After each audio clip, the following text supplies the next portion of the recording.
Tetapi saya juga tahu Jakarta ini wajahnya belum banyak berubah. Saya berharap bahwa di era kepemimpinan saya ini 5 tahun ke depan, wajah Jakarta lebih ramah, lebih melayani, ASN-nya tidak mempersulit. Coba untuk bilang bener aja nggak berani di hadapannya. Udah bener banget lah, udah bener banget. Tidak ada lagi pameo ataupun keyword kata kunci kalau bisa dipersulit, kenapa dipermudah? Bapak, Ibu, dan saudara-saudara sekalian juga hadir pimpinan-pimpinan fraksi, ketua komisi, anggota DPRD Provinsi DKI Jakarta yang hadir. Mohon maaf tidak bisa saya sebutkan satu persatu karena cukup banyak, tapi saya kenal satu persatu. Bapak, Ibu, dan saudara-saudara sekalian, yang pertama saya ingin menyampaikan puji syukur pada hari ini kita bisa meluncurkan buku Jakarta Rise 20 Path Toward Top 20 Global City. Terus terang saya bersyukur, saya beruntung punya Ketua Bapeda Bu Atika ini orangnya yang juga nggak bisa diem. Pengen sesuatu yang bermanfaat bagi warga Jakarta. Tetapi saya juga tahu Jakarta ini wajahnya belum banyak berubah. Saya berharap bahwa di era kepemimpinan saya ini 5 tahun ke depan, wajah Jakarta lebih ramah, lebih melayani, ASN-nya tidak mempersulit, terutama yang berkaitan dengan KLB, SLF, dan macam-macam. Kalau mau Jakarta ini peringkatnya naik, itu yang diselesaikan terlebih dahulu. Itu yang diselesaikan terlebih dahulu. Jangan kemudian para pelaku dunia usaha selalu keluhannya adalah gimana mau ngurus SLF aja 5 tahun, 10 tahun nggak selesai. Benar nggak? Ada nggak di sini pelaku dunia usahanya? Coba untuk bilang benar aja nggak berani di hadapannya. Udah benar banget lah, udah benar banget. Maka dengan demikian Bapak Ibu saudara-saudara sekalian, inilah yang harus dirubah bersama-sama. Tidak ada lagi pameo ataupun keyword kata kunci kalau bisa dipersulit, kenapa dipermudah?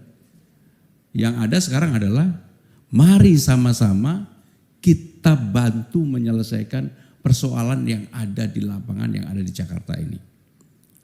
Buat saya itu prinsip.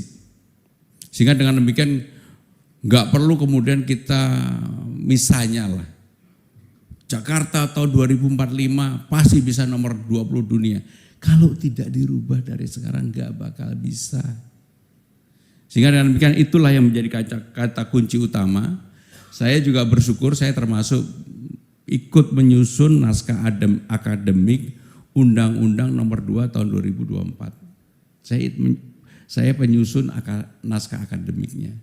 Sehingga saya tahu apa yang menjadi isi, semangat dari undang-undang itu. Pertanyaannya adalah, apakah Jakarta sekarang sudah tidak lagi menjadi ibu kota dengan undang-undang ini? Ternyata tidak. Karena perpresnya belum ditandatangani. Pada waktu itu terakhir Pak Bambang, saya dan Pak Pratik sudah menyiapkan perpresnya. Saya sudah sign, kan Bapak juga tahu, perpres kan pasti saya sama Pak Pratik yang sign. Udah naik ke Pak Jokowi, harapannya untuk ditandatangani, pindah. Ternyata nggak ditandatangani. Tapi di ujung kita siapkan di pemerintah baru.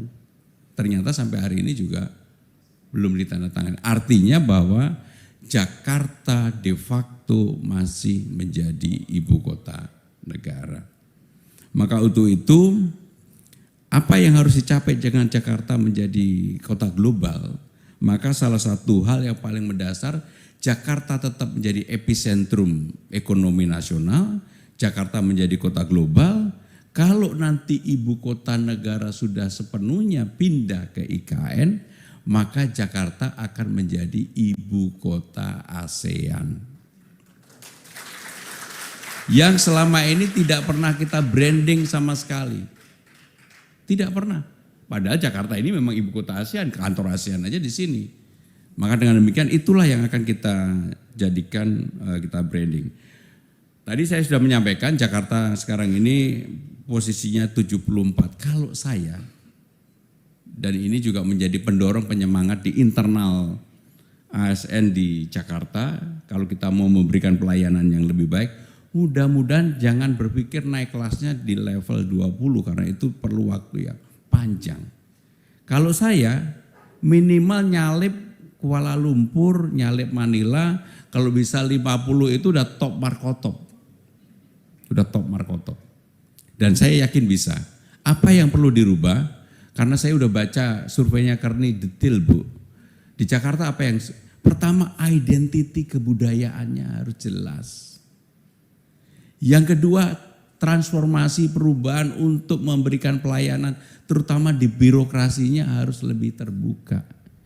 Yang ketiga, dukungan politiknya harus kuat.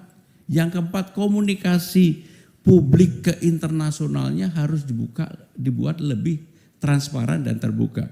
Nah, yang kelima ini yang menjadi salah satu kelemahan kita adalah sumber daya manusianya harus ditingkatkan. Maka saya senang Ibu mantuk-mantuk dari Kearney karena pasti apa yang saya sampaikan nggak salah, Bu, karena saya baca betul tentang Kearney ini.